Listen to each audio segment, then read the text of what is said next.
Greetings friends, it's Cory here, and I'm here to report that the Jetpack Joust crew has safely returned home from PAX East 2014 in Boston. We had a long drive, we're very tired, very sore. It was a long weekend, but it was some of the most fun that I've had in a really long time. It was a great show, so many great games on the floor, so many great panels, great costumes, and just the camaraderie of all the different gamers coming together is really a special feeling. And I think anybody who's been to PAX and knows what it's like really can understand that. We just spent so much time talking to other people and just really engaging in the hobby that we love so much. So absolutely every bit of soreness is worth it because it was just so much fun. But since you guys didn't get to go and experience it for yourselves, we thought we'd show you some of the things that we liked the most about PAX East this year. There's going to be a little bit more of an informal video than you're used to, and we don't typically do a whole lot of lists on Jetpack Joust, but because we love you, we're going to give you our top 5 games that we played at PAX East 2014. Let's get to number 5. Grey Goo is the kind of game we don't normally talk about here on Jetpack Joust because it's got a lot of money behind it, it's a real AAA experience, but it actually started as more of like an independent experiment from some of the creators of Command & Conquer, who were seeing the real-time strategy genre kind of go into a direction that they didn't really like. Really the only game you can play, if you're a fan of science fiction and you want to play a real-time strategy game, the only offer you really have right now is StarCraft 2. There's not a whole lot of options out available. And Grey Goo is sort of trying to create an all-encompassing real-time experience that I really enjoyed playing, and we actually got to go, a couple of the different Jetpack Joust crew would go and we'd actually play against each other. And we had a lot of fun, and we all couldn't stop talking about it all weekend. So we figured we should really feature it here because even though it's a AAA game, it hasn't been talked about a lot in the media. What really sets Grey Goo apart is the fact that you have 3 different factions, each of which that plays in a different style of real-time strategy game. So essentially you have 3 different games in this box, which is really interesting. You have the humans, who are sort of your most prototypical real-time strategy game. Basically they have a singular base and then they create different structures. Within that base you can create walls to defend it, you gather resources, and you try to build your military to defeat the enemy forces. This is all pretty standard fare, and they end up with this really kind of sprawling structure that's very interesting, and I also found it interesting that they don't actually have any ground units. The humans have sort of different vehicles and things, even as their commandos. Then you have the Beta, which is your second faction. They are an alien race that's really mastered the stars, and they have a more modular approach to base building. So essentially you have one central base that's your main hub for all of your action, and then you can attach different pieces to it. So you can attach a factory, you can attach a refinery, you can attach more hubs so you can continuously grow it, but it's still basically one structure, and that's kind of interesting. And I actually found them to be the most easy to play with, but the whole game was very simple to get into, and that's what I really liked too. You didn't really have to have a whole lot of experience with real-time strategy to understand what was going on.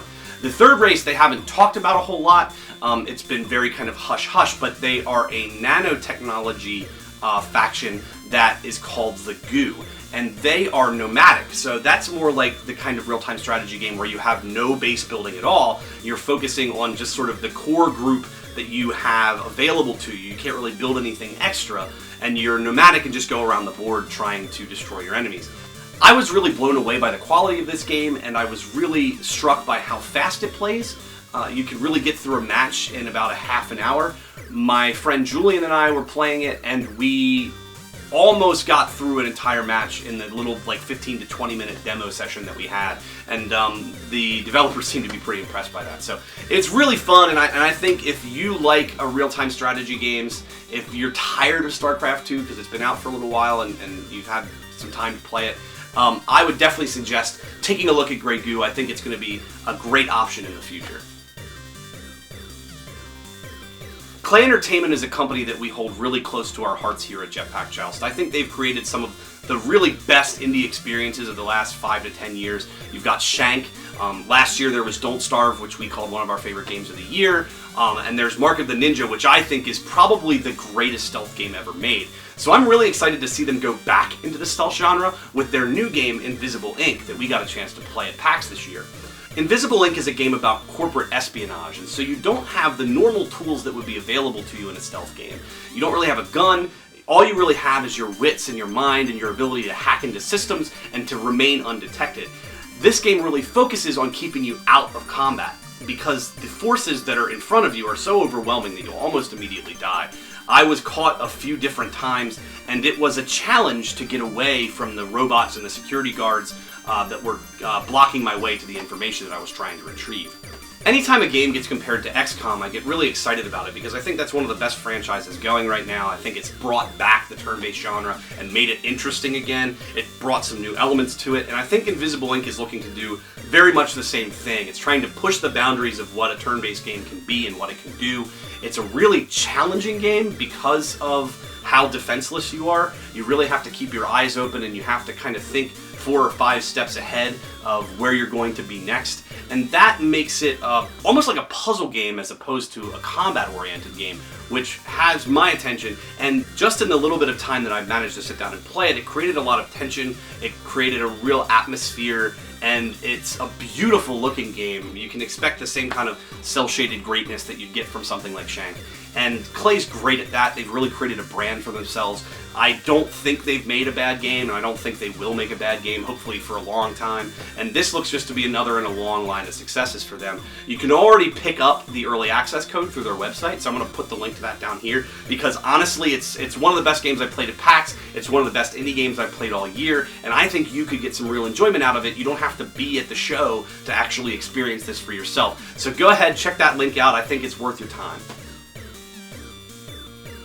Coming in at number 3 is a game that I think really changes the way that we can play point-and-click adventure games. It really simplifies the process and yet manages to maintain a sort of reverence for the way the genre has played out over the years. It looks a lot like an old LucasArts adventure game, it plays like one, but it's very simple in its execution, and yet it's very emotionally disturbing and distressful. It's a game called The Gods Will Be Watching, and it's actually fresh off of Kickstarter right now. They showed off 3 different scenarios, one each day at PAX East. I only got to play one, which was called Survival. And basically the way the game plays is that you're given sort of a single screen with a bunch of different characters on it. And you have a time limit for how long it will take you to interact with each one of the characters. So you can't possibly know what each one of them needs at any given time. So you go throughout your day and you try to figure out what you need most. So in the very beginning in the survival mode, you obviously need to start a fire. So I figured out how to do that. It took me a little bit of time to figure out how that all worked. Once I got the fire started, then I could start talking to some of the crew members. But unfortunately, the way the game works, once the sun goes down, the story kind of progresses a little bit further, and you're not given a whole lot of time, maybe 2 to 3 minutes, to really sit down, and you have to make important choices that can really make or break whether or not you succeed. So say, for example, if I accidentally forget to feed the dog, then the dog can't hunt anymore. And so I may not be able to get as much food for the crew down the line. But at the same time, is the dog really as important as the doctor, who is sort of slowly going insane, and you really kind of want to give him a pep talk, but doing that takes a little bit more extra time than just going over to pet the dog. The real end goal for this particular scenario was to fix the radio when you have this robot that can do that for you. But all of this takes away from the actual survival aspect. What I really loved about the game was that it really forced you to make important decisions quickly. And so you could see the ramifications of your mistakes almost immediately, and it was constantly restarting it and sort of trying new things and experimenting, and the story's really great, and the characters are all really well drawn, but it still manages to maintain this sort of simplicity. I can't imagine it'll be very expensive when it comes out, but it's a great amount of fun, and it's very emotional, and it will resonate with you after it for a long time. So I definitely think you should check it out. It's called The Gods Will Be Watching. We're getting closer to the top of the list at number 2, a game that I'm proud to say we featured on the first ever episode of Can I Kick It, a game called Hyper Light Drifter from Heart Machine. This was by far one of the most visually stunning games on the show floor. You really couldn't take your eye off of it. And once you got to the booth, you didn't want to leave. You wanted to make sure that you got a chance to sit down and play the thing. When I first saw the Kickstarter video for Hyper Light Drifter a few months back, I was really drawn to it. It seemed like the kind of game that I've always really loved, a kind of Legend of Zelda take on exploration with this beautiful pixel art that kept me riveted in its style. But I didn't want it to be style over substance, and that worried me a little bit. But luckily, when I actually sat down to play it at PAX, I realized that the gameplay is just as wonderful as the art. It's really a fun game to play. The combat really reminds me of something along the lines of Diablo. It's fast-paced and quick, and it's difficult. You're constantly being challenged with harder and harder enemies. Even in the short period of time that I played the game, I felt like I was under a lot of pressure. I kept dying over and over again. It was kind of embarrassing having everybody watch me do that because it was on a big screen on the side of the booth. But luckily, it's the kind of game that really forces the player to adapt to their situation. If you're having trouble, you don't just want to quit because you're so invested in the world and you're so invested in the way the story is progressing that you just have to keep pressing on, even past some of the most difficult obstacles. This is a hard trick for even the most experienced developers to pull off, that sort of fine line between frustration and persistence that you have to manage with a lot of gamers. Hyper Light Drifter does it expertly, and I didn't find myself wanting to quit at any given time. I found myself compelled to continue on.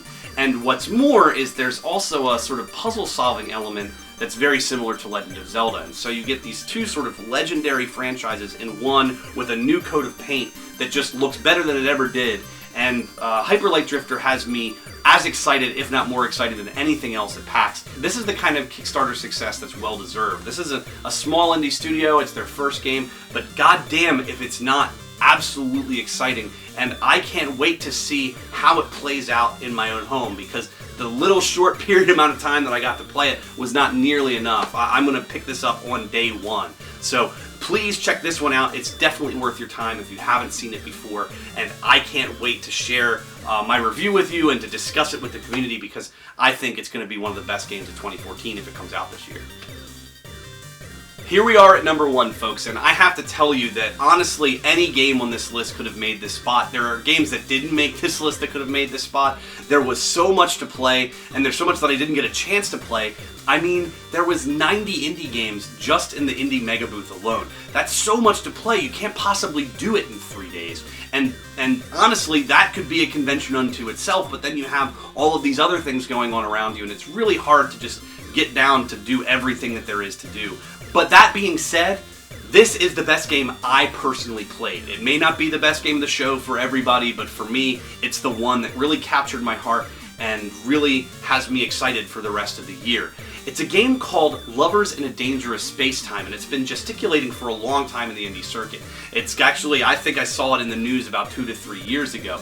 But it's obvious that the developers have really spent the time to refine the gameplay to get it down to where it's at its most fun. And I can't wait to see what other people think about it, because it's really the most fun that I had this weekend.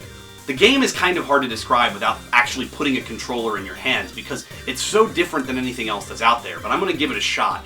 Basically, you play as one of 2 astronauts inside of this spherical vessel, and there are different control stations within it. So you have sort of the guns at the top, and the guns on the side, and the gun on the bottom. You have a control panel in the middle. You have a shield spot that you can move the shields around. But there's only 2 of you. So if one of you is piloting, the other is responsible to run around the rest of it, shooting different enemies on any side of you. And it gets really overwhelming after a while. Generally, at least in the mission that we played, we actually had to go and rescue a bunch of different people, and that was very hard to do because you have so much going on, and there's only 2 of you to manage to accomplish all this, and it's really, the focus is on teamwork. If you're not working together, you're going to die. There's no way to survive. So you really have to time perfectly what you're doing. You have to kind of experiment with different methods and different strategies, and it's very, very exciting and fast-paced and different, and really a unique cooperative experience that I think is one of the best I've ever had. Lovers in a Dangerous Spacetime is a game that's really turned me into an evangelist for it. It's the first game I played at PAX, it's the first booth I stopped at, and maybe my opinions are biased because of that. But generally speaking, Asteroid Base has a hit on their hands here. This is one of the best indie games I've ever played personally. It's certainly one of the best indie multiplayer games I've ever played. And I can't wait to get my hands on it. I can't wait to have my friends play it, because I think I was the only person at Jetpack Joust who actually took the time to sit down with this one. But I can't wait to see what they think of it, because it's a colorful, joyful, but really stressful space-based combat game that I loved, and I think it's really iconic and different and unique. So definitely check this one out. Keep it on your radars. Not enough people are talking about it. I think because it's been around for so long and because people have heard of it before, the press has really dropped off on this one. They're talking a lot about Below. They're talking a lot about Transistor. But I will tell you that Lovers in a Dangerous Spacetime is probably going to be a candidate for Game of the Year 2014 for me if it comes out this year. And I really can't wait to sit down with it in my home, to play it with my family, to play it with my friends. It's going to be so much fun. If you can't tell how excited I am, I don't know what to do for you, because this is a game that you need to be excited about too. So go out, check it out, take a look and see if it interests you at all, because I think it will. I'd like to reiterate that this is a personal list. These are my 5 games of the show for PAX East 2014. But Jetpack Joust is in general very diverse in our tastes, and so some of the other guys might not have the same opinion as me. As such, you should definitely head on over to jetpackjoust.com, where we're going to be discussing all of the different things that we saw at PAX East, and we're going to be able to really discuss in depth the wide variety of games that were there to be played and to have fun with.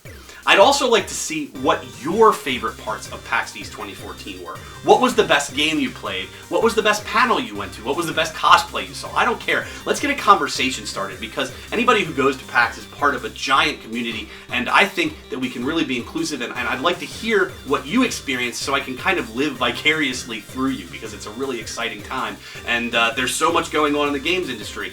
As always, this is kind of a trajectory showing where 2014 is going to go, and I'm very confident, especially in the indie landscape, that there's going to be so much good stuff coming out this year. I'm not going to be able to consume it all, I'm not going to be able to review it all, but we're going to have a good time, and certainly PAX East was one of the best times of my life. So I hope you had a good time if you attended. If you didn't attend, I hope you get a chance to next year, and I hope you enjoyed this video as a sort of way to see what was really exciting on the show floor.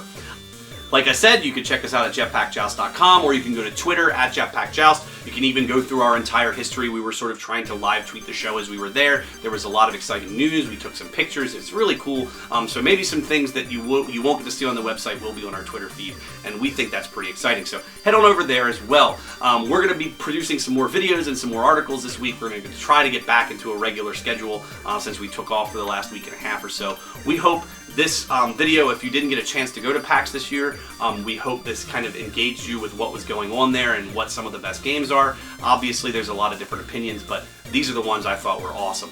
If you did get a chance to go to PAX East, we hope you really enjoyed yourself. We hope you got home safely. We hope that you'll engage with us and you'll talk with us, because this was a great show this year, and I can't say enough good things about it. So we will see you next time for either a Can I Kick It or a Hit the Table, whichever one tends to come first. And until then, I will give you all a Bill Murray.